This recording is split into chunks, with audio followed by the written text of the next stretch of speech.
Alright, so it's day 2 of the radicals. Today we are going to simplify cube roots. Just as a warm-up to a reminder, you can do the square roots of numbers and variables. So if I have the square root of 32 x to the 6th y to the 9th, that is 4 x to the 3rd y to the 4th times the square root of 2y. The important thing is you do the numbers separate and then you do the variables. And so x to the 6th divided by 2 was x to the 3rd with none left over. Y to the 9th divided by 2 was y to the 4th with 1 left over.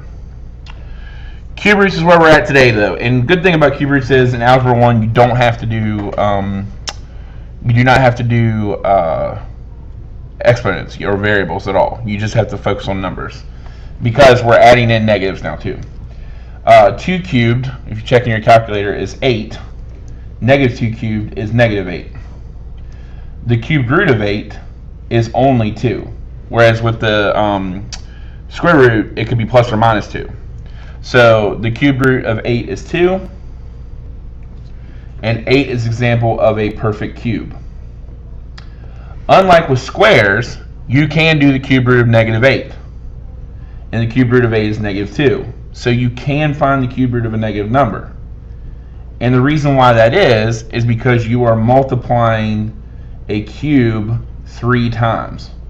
So it comes down to the fact that negative times a negative times a negative equals a negative.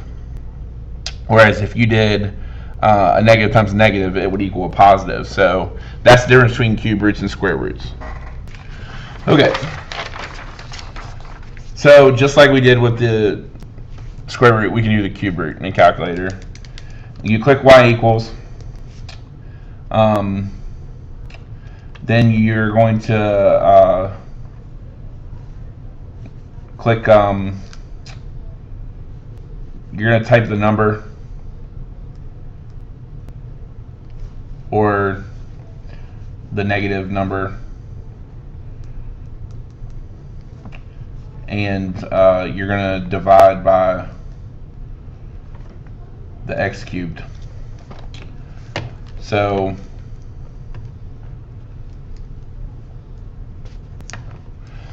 you know what? I'm sorry, I got the wrong directions a little bit ahead. I did. So actually, this is not what we're trying to do right now. We are trying to just use the calculator to do the cube root to see if it's a perfect cube. So you're going to click second. Nope, I'm wrong again. You're going to click math. And then you're going to click 4. And you're going to type the sign, so you're going to be plus or minus, and put in the whole number. So basically, avoid all of that. You're going to do math 4, and then you're going to put the number in and close the parentheses. So for example, this first one, you're going to put 125 in parentheses. So math 4, 125. And it is a perfect cube. The cube root of 125 is 5. Negative math 4, negative 343, close parentheses, and that's a positive 7. Math 4, 555. All right, that's not a perfect one. And then math 4, 64 divided by 37. That's also not a perfect one. We could even change it to a fraction, maybe. Nope. So it's 1.2, and then we can't really finish it. So, all right. Anyway, just made that way harder than it needed to be. My apologies. The key is you just make sure you put all your signs in correctly. Hit math 4 and use parentheses. So, but just like with the other one, so just using the calculator, go ahead and try these, and if you get decimals, that's okay. So go ahead and pause the video and try 1 through 4, and like I said, if you get decimals, that's okay for these. All Alright, so honestly, we got decimals for all of them. I went to 2 decimal places because writing those numbers out would have been ridiculous. And what you're going to find is, though, that on the SOL test or any test, you run the risk of them not being presented in decimal form, that they're going to be presented in radical form. So we have to have another strategy to be able to answer these questions to reduce them to radical form. Just like we did in the square roots, we can do it with cube roots. So if you're finding perfect cubes inside the radical, you can use the following steps. You click y equals. You type in the number that's under the radical. You click the divide key. You type in x, and then this time we're going to go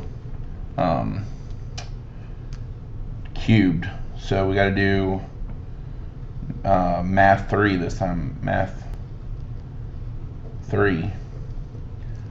So we're going to click second graph. Scroll down until you start seeing decimals in the y. Less than 1. Look at the whole numbers. The whole number in the x column goes on the outside, and the whole number in the y column stays inside. So just like we did with the x squared, we're going to do that with the x cubed. So the cube root of 1458. We go to y equals. We do 1458 divided by math.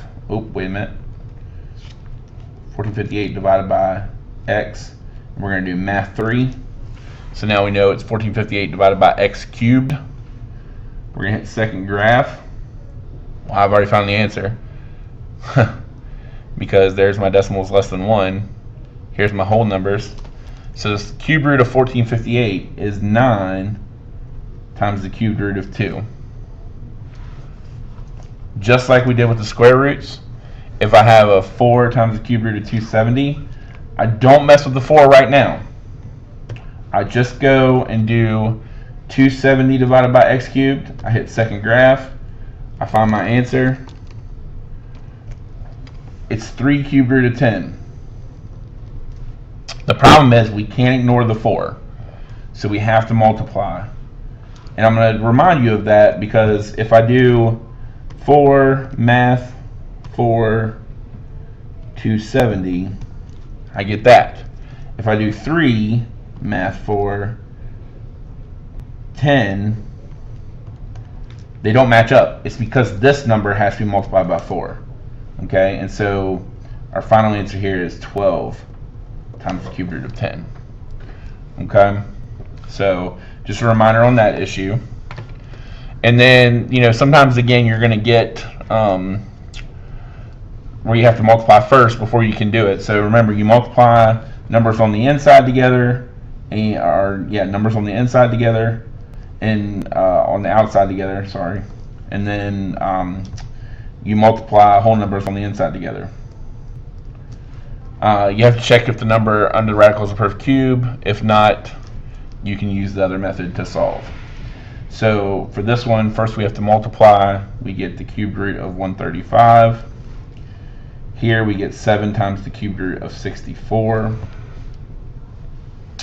And then here we get 8 times the cube root of 25 times 75, which is 1875.